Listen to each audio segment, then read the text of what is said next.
we'll sort them out, of course, and welcome back Aaron Lovell. Must be a gap of about 10 years, I suppose, since we last saw Aaron and Dennis Simonson back there. But that's the remarkable one, of course, is the team running in second place. The number, whereabouts are they? The 18 team down there, and that is Barry Smith and Robbie Shorter. And driving off the start. In fact, well, oh my word, Aaron Lovell, there was a problem. Goodness gracious me, for the first time we just might see a change, and that'll be huge disappointment. And that looks like a good clutch, maybe. Well, okay, then you're a psycho veteran last weekend. Yeah, that looks like the clutch. Oh, it was too. Yes. Meanwhile, that's handed the lead to Adam Unsworth and Stu Dorr, but Robbie Shorter is a swinger for Barry Smith there. They're diving up on the inside, and a good showing here for Spike Taylor. Had a bad weekend last weekend. Big sidecar crash at Hampton Downs. We saw 3 big bikes here in a big melee, and one of them endoed itself, and they're all back out there on the track at the moment. But Spike Taylor, Ashford Hansel, had a passenger had to have a couple of x-rays, and there Pete the Pirate Goodwin in 4th place, showing that he's lacking power there. He hasn't had this bike on a dyno, but he's in 4th place, followed by number 11, and that's the big bike, Yamaha 1000, Anderson built, Auckland built machine of Chris and Richard Lawrence brothers there, and looks like to me number 50 maybe, no, it's the first of the 600s, it's the 84, the Farm Boys from Wanganui, closely pursued by Tracy O'Brien and Tina Sturtson on the pink bike, the 2 in the pink machine. So good showing for the 600s as well. That's a big disappointment for Aaron Lovell, Dennis Simonson though, and I just thought for a moment there was a chance if he get it, it was a clutch problem, but Barry Smith is on coming through. Well, I guess when you look at now, Barry, this is his first race ever at Manfield. He only saw the circuit yesterday for the first time. As we said before, he's never seen the cemetery circuit either. But the remarkable thing is he does have a reputation from all those many years of in Europe of World Championship racing, learning circuits fast. You have to do over there, and he's picked up a very experienced passenger as well. So that's an interesting thing now. That this is going to, this is what make a huge difference when your championship points leaders, unbeaten so far, have pulled up. They've rolled to a halt, obviously, and following on from the problems last week, a slipping clutch. Clearly, that was a clutch problem. Yeah, it looks like it to me. I'm not sure what went on that turn 1 because there was yellow flags out there. It looked to me like the bike 18 actually passed, or bike 29 went past 18, so that's a no-no. I don't know whether that pass happened before the yellow flags, but I'll leave that up to the people who are watching closer and judging the meeting. But meanwhile, a big break from the 3rd place. We've got number 29 on the Windle machine, Adam Unsworth and Stu Dorr. Spanned by Vince Stur. Now, Vince Stur, I think in about 88, was New Zealand champion, come back and actually swung for Adam for a couple of seasons, and then decided, no, he wants to sit on the sideline and be the spanner man. And look at that, across the start-finish strike, we've got next to nothing. Barry Smith there and Adam. Just thinking Adam Unsworth, they cleaned out, they were outstanding at the cemetery circuit last year, and which main, of course, gave them the series. They are the series title holders in the Formula 1 sidecar class. And I guess when the season all starts, you think, right, we can successfully go out there and defend that. And suddenly, who turns up? Mind you, Barry Smith was at Pyro as well there too, or Adam Unsworth was, but they've picked up on the pace very quickly. It's a big gap though, isn't it? Back to Spike Taylor and Astrid Hartnell running there in the 3rd place. And sadly, no appearance, of course, and no points, of course, either for Aaron Lovell with Dennis Simonson. Okay, looking out at the 600 class, 600, it's a class within a class, really. It's the pink bike, the girls, Tracy O'Brien from Tauranga and Tina Sturtson from the same region has got through on the Farm Boys, Corey Winter and Tim Shepherd. Tim Shepherd, of course, earning the nickname Steve Irwin, the Crocodile Hunter. They're flying down the centre straight, and they've got a bit of egg on their face. They don't want to be beaten by the ladies. We saw them at the National Championship at Ruapuna. They were lapped by these ladies. The next weekend, they were just pipped at the post by them. So they have their ups and downs in terms of speed and how they're doing on the weekend. And they're coming across a bike that's actually going down the back straight with their hand up. It looks to me like number 42, and that is Drew Meyer and Alan Dillon. Unfortunately, they've pulled off. We look back to number 16. Don't know that we've got the number 16 on the front. This is one of the bikes involved with the big smash last weekend, and that is Bert Walland from Masterton and Neville Mickelson from Hamilton. Another perfect lap for the leaders out there.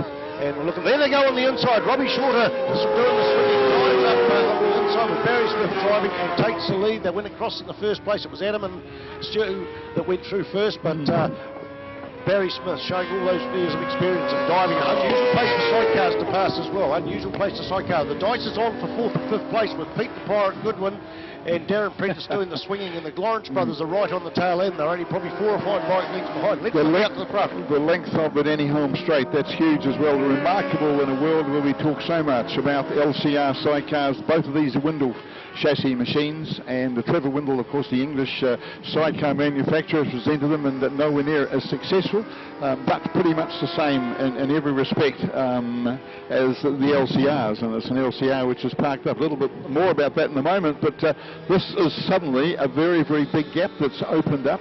Still 5 to go though, anything could happen, and it is still Barry Smith. In fact, nearly a full second quicker between first and yeah, second place. about 10 bike lengths, and that's, oh no, that's closer. I just wonder whether Aaron Lovell, not Aaron Lovell, he's parked up over there, whether I should say Adam Unsworth, now out of Auckland, formerly Whanganui, is... No, everything is going well. There was just a couple of corners there. I just wondered whether that there might have been in some problems at all. Look at the gap though. This is huge in sidecar racing. One thing about the cemetery circuit for sidecar racing, the gaps won't be this big. That's a guarantee. But at the moment you're still looking at, don't worry about stopwatches, it's about 15, 20, 25 metres now, first and second. And that gap is still holding as they head up with Barry Smith doing the driving and Robbie Shorter doing the swinging. Now the age of these bikes, I don't think the front bikes that are older got second in the New Zealand Championships in the hand of Grant Waters from Timaru. They sold it to this team. But the bike in second place, the number 29 machine of Adam Unsworth and Stu Dorr, is indeed about 26 years old. So it just shows you the geometry hasn't changed too much over the years. And it just needs to freshen up between seasons, and of course new tyres, new brake pads, and a good attitude that's as well. Starting to look pretty. That's starting to look pretty firm, isn't it? That there, 3 to go, and Adam Unsworth not getting any pit when he doesn't need to put signal. You can see where his opposition is, and he again closes up. But the drive out of Toyota is powerful. Now we're starting to come across back markers. Now there's back markers. It's the interesting thing, the big girls out there, whereabouts they still circulating there. That's the next Dave Molyneux bike, of course, from the Isle of Man. It's an Isle of Man sidecar, and running the 600 Yamaha Thundercat motor in it right now, and they're doing an outstanding job. In fact, I understand that there's a former hello up the back straight, up Denny Holm, and is it going to change? Yes, it is going to our race leaders again. The race lead has changed again, and it is Adam Unsworth, backed by about a bike length and a half. Now we see it. This is the 2 bikes down the back straight again.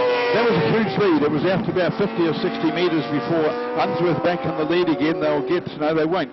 It's another 2 to go, so they won't get the white flag this time round either, but they are amongst back markers on a tighter circuit. That's important to get ahead of the back, make the point early, but they follow each other down, and this is where, now this is the Toyota where I've seen Unsworth has had a few problems either powering in and powering out. That time it's no problems at all, although we see Barry Smith manages to close up the gap again, doesn't make the overtaking move. That's the big problem, I guess, that goes with that.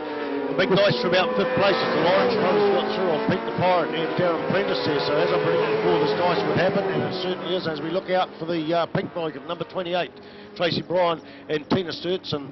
They said they're a little bit tired, but they've got a break on the Farm Boys number 84, and they're now lining in. Neville Mickelson is swinging for Burt Wallen. Burt Wallen comes right behind actually. Both these people. So actually pretty within the 600 class, we see Drew Mayer and Alan Donovan parked up on the back straight. They had a problem, put their hand up and pulled straight off into the grass. So 2 sidecars sidelined at the moment. Which is not bad, about the action down the back straight. There's probably 2 bike lengths in it. Still Adam Unsworth and Stu Dorr, but Barry Smith, a very, very experienced rider, both in New Zealand, but more often in the World Championships, is certainly putting the pressure on. We're coming across 4 back markers, and that'll be point number 676, and that's Bruce Roberts and Jim Bilby. So there it is, half a bike length in it.